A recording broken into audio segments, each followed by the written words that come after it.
আপনারা ভালো মতন করে জানেন যে 2026-এ আইপিএল অনুষ্ঠিত হতে চলেছে। এটা হলো ইন্ডিয়া প্রিমিয়ার লিগ। এটা হলো ইন্ডিয়ার এক প্রকার খেলার লিগ।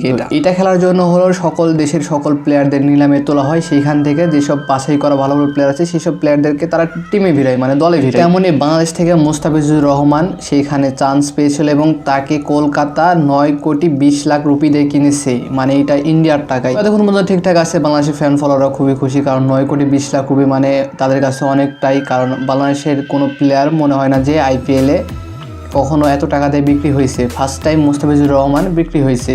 এটা মুস্তাফিজুর রহমানের ফার্স্ট টাইম হলো কলকাতা হয়ে খেলা, বাট সে আগে হায়দ্রাবাদ হয়ে খেলেছে, দিল্লি ক্যাপিটালসের হয়ে খেলছে, অনেক দলের হয়ে খেলছে, কিন্তু হায়দ্রাবাদের এটাই হলো ফার্স্ট টাইম। ভুলে গেছে কলকাতার এটা হলো ফার্স্ট টাইম। সো এটা নিয়ে আমি কিছু কথাবার্তা বলি, আপনি একটু মনোযোগ সহকারে শুনবেন এই কথাগুলো। এই বিষয়টা নিয়ে হলো ইন্ডিয়ার কিছু ফ্যান ফলোয়ার প্লাস রিপাবলিক বাংলার সেখানে হলো কিছু কিছু সাংবাদিক আছে, মানে সাংবাদিকরা তো ওগুলো সাংঘাতিক। তো ওইসব চুদনা পোলারে মানে মনে করেন যে বিসিতে চুলকানি শুরু হয়ে গেছে যে কী রে, বাংলাদেশের একটা প্লেয়ারের 9,20,00,000 রুপি দিয়ে কিনছে, মানে সে তার যোগ্যতা দেখবে না যে মুস্তাফিজুর রহমান কেমন বল করে বা কেমন খেলে, এইসব দেখবে না, বাংলাদেশের প্লেয়ারে কিনছে কি জন্য এত দেয়, এটা হলো বড় কথা। আপনারা বর্তমানে জানেন যে ইন্ডিয়ার সাথে বাংলাদেশের সম্পর্ক এখন মোটামুটি খারাপ অবস্থায় আছে, তাদের সাথে একটু দ্বন্দ্ব হচ্ছে এবং তাদের সাথে অনেকটাই খারাপ সম্পর্ক এখন বাংলাদেশের। তারপরে আবার হাদি হত্যার যে বিষয়টা, এই বিষয়টা নিয়ে ইন্ডিয়ার সাথে মোটামুটি বাংলাদেশের তো মনে করেন যে যুদ্ধ হওয়া প্রায় অবস্থায়, এরকম একটা অবস্থায় আছে বাংলাদেশের ইন্ডিয়া। সেই সব বিষয়টুকু সাইডে রাখলাম ভাই, খেলার সাথে এটার কোনো সম্পর্ক নাই। খেলার বোর্ড আলাদা, রাজনৈতিক বিষয় আলাদা পুরোপুরি। খেলার মধ্যে যদি কোনো রাজনৈতিক বিষয় আসে, এটা যদি জানা হয় সেই বোর্ডটাকে নিষিদ্ধ করা হয়ে যায়। বাট এটা ইন্ডিয়ার ক্ষেত্রে হবে কিনা সেটা জানি না, কারণ ইন্ডিয়াতে মনে করেন যে ওয়ার্ল্ড কাপ মানে ক্রিকেটের ওয়ার্ল্ড কাপ এগুলো ইন্ডিয়ায় বেশিরভাগ দেখে, কারণ ইন্ডিয়াতে সব স্পন্সর থাকে। ইন্ডিয়াকে মনে করেন যে টাইমের কোনো মধ্যে কোয়ালিফাই করে, মানে কোয়ার্টার ফাইনাল পর্যন্ত নিয়ে যায়। এটা হলো ইন্ডিয়াতে সবসময় দেখবেন যে কোয়ার্টার ফাইনাল পর্যন্ত থাকে, কারণ তাদের স্পন্সর আছে, তাদের টাকা দিয়ে মনে করেন যে মোটামুটি এগুলো। মুস্তাফিজুর রহমানকে বাইরে দিয়েছে হলো বিসিসিআই, যে ক্রিকেট বোর্ড, মানে ইন্ডিয়া ক্রিকেট বোর্ড থেকে মুস্তাফিজুর রহমানকে বাদ দেওয়া হয়েছে। এটা হলো রাজনৈতিক বিষয়। এখানে বড় বিষয়টা কি হলো, মুস্তাফিজুর রহমান একজন বাংলাদেশি, তারপর একজন সে মুসলিম সে বড়টা ফ্যাক্ট করে না, বাট সে বাংলাদেশি, এটা হলো ফ্যাক্ট। কারণ বাংলাদেশের সাথে তাদের অবস্থা এখন বর্তমানে খারাপ, এবং বাংলাদেশের সাথে ভারতের অবস্থাও দেখতেছেন তো কী অবস্থা, দেশের মধ্যে কী একটা পরিস্থিতি সৃষ্টি হয়েছে। তো সেই কারণে হলো যে ইন্ডিয়ার ফ্যান ফলোয়ার প্লাস ইন্ডিয়ার ক্রিকেট বোর্ডও চাচ্ছে না যে মুস্তাফিজুর রহমান খেলুক। এই কারণে তারা কলকাতাকে মনে করেন যে ফোর্স করছে যে তাকে যেন না খেলায়। এই জন্য তাকে তার বদলে, মানে মুস্তাফিজুর বদলে অন্য প্লেয়ার নিতে বলছে। এবং ইনফ্যাক্ট এটা হলো কলকাতা না চাইলেও মনে করেন যে ক্রিকেট বোর্ড, মানে ইন্ডিয়া ক্রিকেট বোর্ড মুস্তাফিজুরকে জোর করে বাদ দিয়ে নিছে। এখানে কলকাতার দোষ আমি অতটা পরিমাণে দেখতেছি না, কারণ কলকাতা তারে খেলাবে বলে, তার অবস্থান ভালো, সে ভালো খেলে দেখে তারা 9,20,00,000 রুপি দেখে কিনছে।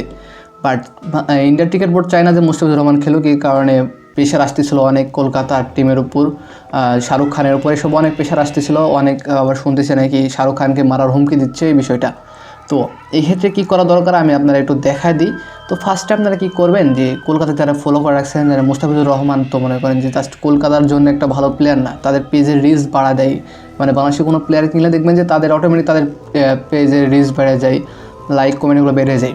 তো সেই ক্ষেত্রে আপনারা কী করবেন, যারা কলকাতাকে ফলো করে রাখছিলেন তার সুন্দর মতন আপনাদের ফেসবুকে যেয়ে সুন্দর করে কলকাতায় লিখে সেখানে ফলো আনফলো করে দিবেন।